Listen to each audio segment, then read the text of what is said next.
bunch on the PvE lately, and she's not only really cool, she's actually insanely strong, albeit a little bit difficult to play. Let's go through my first impressions and analysis of this new champion.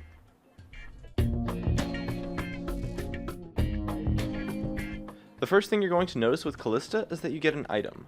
So you use this item on a champion, who is going to be pretty much your support in every game. It doesn't have to be, but realistically, you're going to use it on your support.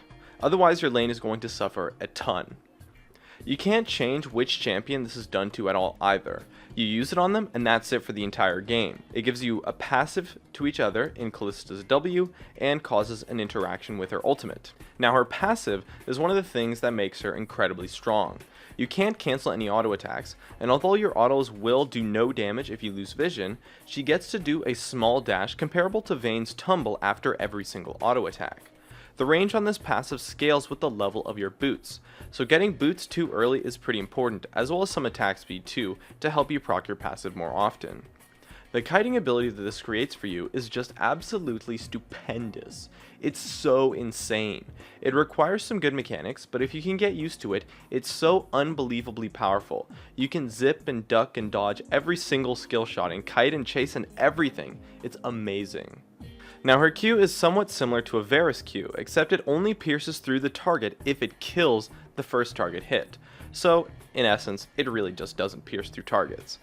You can kind of use it to wave clear occasionally if you get enough damage on it, but using it to hit opponents is fairly unreliable and can be pretty difficult, although it does do quite a bit of damage.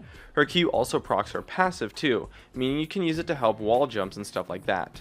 Maxing Q is potentially an option, but I didn't really like it that much since it's hard to land, and on PvE I laned against mostly other Kalistas pretty much all the time, so landing this ability was realistically impossible.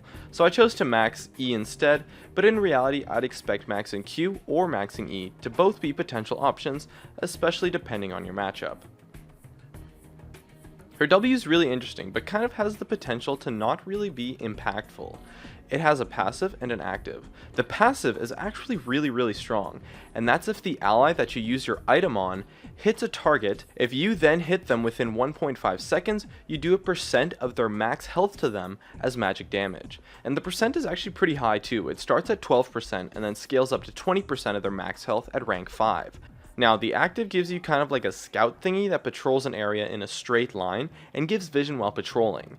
It stays for quite a while too, so you can use it to avoid ganks as well as face checking and stuff like that. So it does make Kalista's lane pretty safe. At least in theory. I mean, the scout dies in 2 hits and patrols a pretty big range, so you could just as easily avoid it like you would avoid guards in like a Splinter Cell game just by waiting for them to walk in the wrong direction. So in solo queue, you're definitely going to be able to use it to have great map awareness and avoid ganks, since you get a scout every 60 seconds, and they last for quite some time, especially if they don't get cleared out. Although it can be a little difficult and take some planning, efficient use of this W is going to allow Kalista players to really just carry games, since your lane is going to be so safe while still being a very strong champion. And, of course, it helps you set up counter ganks. Her E is actually pretty powerful, and it's what I chose to max when I played her. Now, of course, I'm not the most skilled AD carry player by any means, so this may have been the wrong choice, but I found it to be relatively strong compared to maxing Q, since her E was much more reliable for dealing damage. It's really similar to Twitch's Expunge actually, except when you get a killing blow with it, the cooldown resets, and when you use it, it also applies a slow. You apply a spear with each auto and Q and W passive that hits the opponent. Each spear lasts for 4 seconds, and then you proc the E to deal damage based on how many spears they have on them. It actually does quite a bit of damage too when you build up the spears, as well as it's great to help CS and stuff. If you just barely don't do enough damage to a creep, you can use the E to finish it off.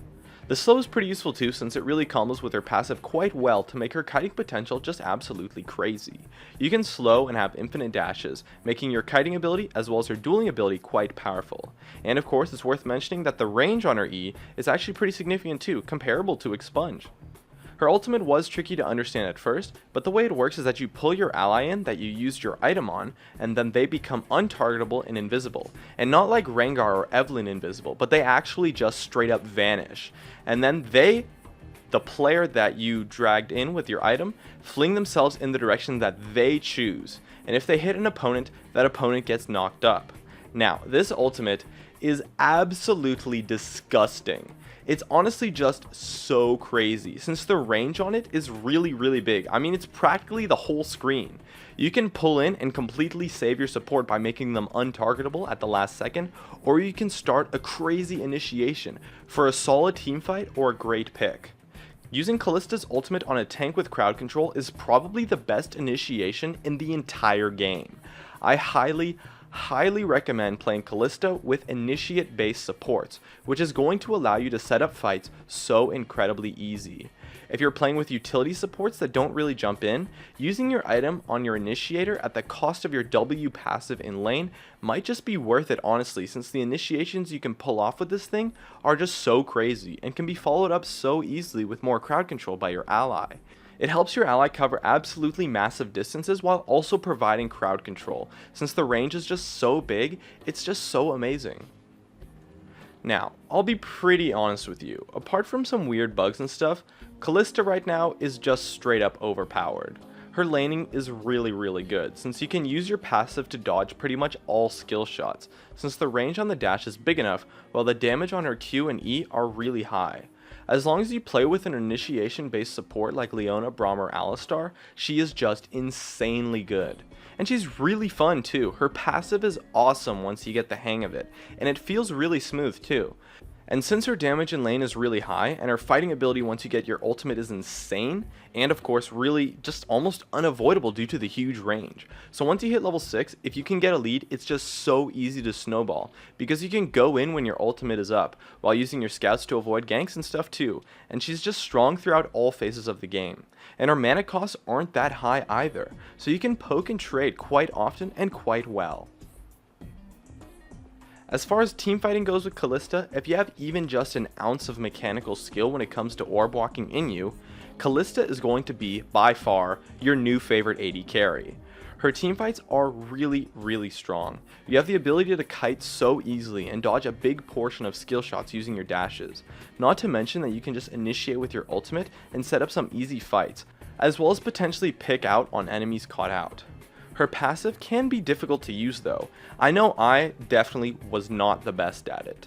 But in the hands of good mechanical players, her kiting ability, combined with initiation and pick potential, is going to be so ridiculous when it comes to carrying games.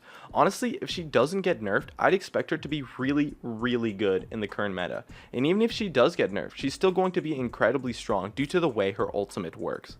Either way, if you're a strong mechanical player, this is definitely going to be the champion for you due to the raw outplay and playmaking potential Kalista has.